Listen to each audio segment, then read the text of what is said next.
प्रिय दर्शकों, जैसा कि हमने जाना था पिछले बार, भरत जी वन में सेना सहित पहुंचते हैं और शीघ्रता से श्री राम जी के आश्रम के पास अपनी सेना को रोक के उनसे मिलने चले जाते हैं।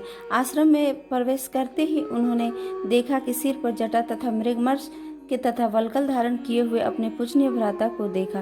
भरत ने बड़े वेग से श्री राम की ओर दौड़े और आंसू बहाते हुए उनके चरणों में गिर पड़े। शत्रुघ्न भी रोते हुए श्री राम के चरणों में गिर पड़े। श्री राम ने उन दोनों भाइयों को उठाकर अपने छाती से लगा लिया। इसके बाद उन्होंने भरत से स्नेहपूर्वक पूछा, भरत, तुम पिताजी को अकेले छोड़कर वन क्यों आए हो और तुम बहुत ही दुर्बल दिखाई पड़ते हो। महाराज, अब सभी माताएं सकुशल हैं या ना? भरत ने शोक को दबाकर अपने हाथ जोड़कर श्री राम जी महाराज दशरथ के निधन की सूचना दी और कहा, अब आप अपने दास मुझ पर कृपा कीजिए, आज ही राज्य ग्रहण करने के लिए अपना अभिषेक कराइए। जब राम ने पिता की मृत्यु का समाचार सुना तो वे मूर्छित हो गए।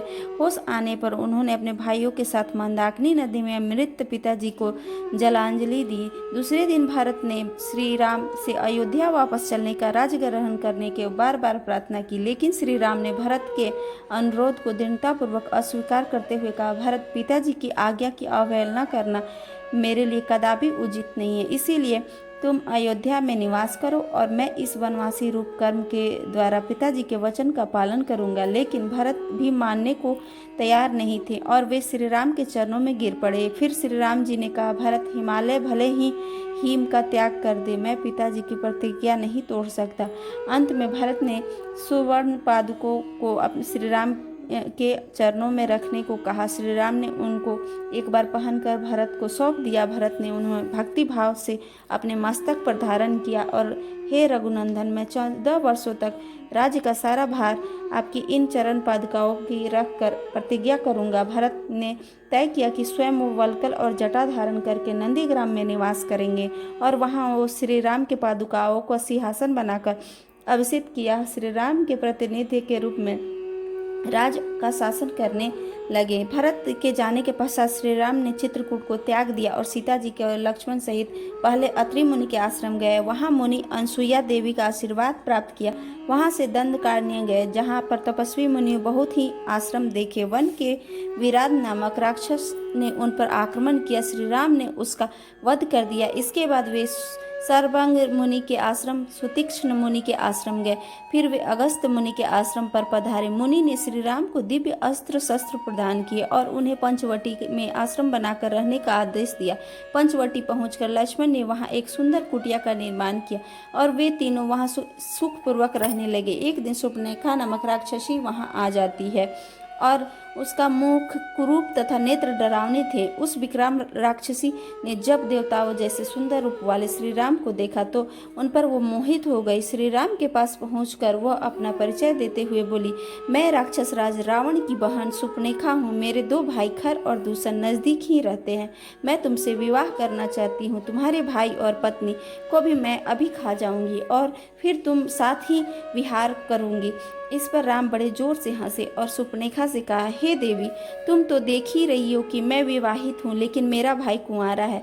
वह युवा है, सुंदर भी है। तुम उसके पास जाकर प्रणय निवेदन करो। यह सुनकर शूर्पणखा श्री राम को छोड़कर लक्ष्मण के पास पहुंच गई। लक्ष्मण ने उससे कहा, सुंदरी, राम मेरे स्वामी है और मैं तो उनका दास हूँ। तुम मेरी स्त्री होकर दासी क्यों बनना चाहती हो? शूर्पणखा पुनः श्री राम के पास पहुंच गई और कहा, तुम इस कुरूप स्त्री के सामने मेरा अपमान कर रहे हो, अतः तुम्हारे देखते ही देखते मैं इसे खा जाऊंगी। यह कहकर वह अत्यंत क्रोध भरकर सीता जी पर झपटी। तब लक्ष्मण जी ने क्रोधित होकर अपनी तलवार से शूर्पणखा के नाक कान काट दिए। खून से भींगी शूर्पणखा दर्द के कारण चित्कार करते हुए अपने भाई खर की सहायता के लिए वन में भाग गई। शूर्पणखा मुख से उसकी दुर्दशा का वृत्तांत सुनकर खर ने क्रोधित होकर श्री राम के वध के लिए 14 राक्षसों को भेजा, पर कुछ ही क्षणों में श्री राम जी ने उन सब का वध कर दिया। यह समाचार सुनकर खरदूषण ने क्रोधित होकर 14,000 राक्षसों की सेना के साथ पंचवटी की ओर प्रस्थान किया। खरदूषण की सेना को देखकर श्री राम जी ने सीता सहित लक्ष्मण को पर्वत की गुफा में भेज दिया। फिर उन्होंने कवच धारण किया। अपना विशाल धनुष तथा तीरों से भरा हुआ तरकस लेकर अकेले ही राक्षस सेना के सामने सामना करने के लिए खड़े हो गए।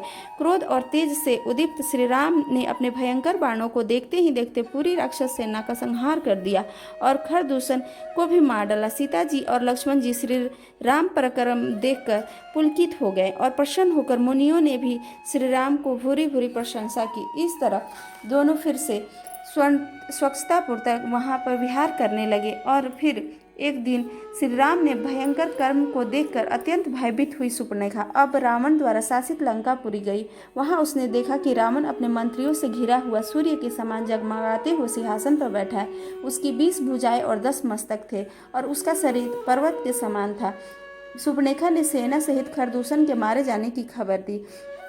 कुपित होकर जब रावण ने श्री राम का परिचय जानना चाहा तो शूर्पणखा बोली, राम दशरथ का बेटा है और अपनी अत्यंत सुंदर भार्या सीता के साथ वन में रह रहा है।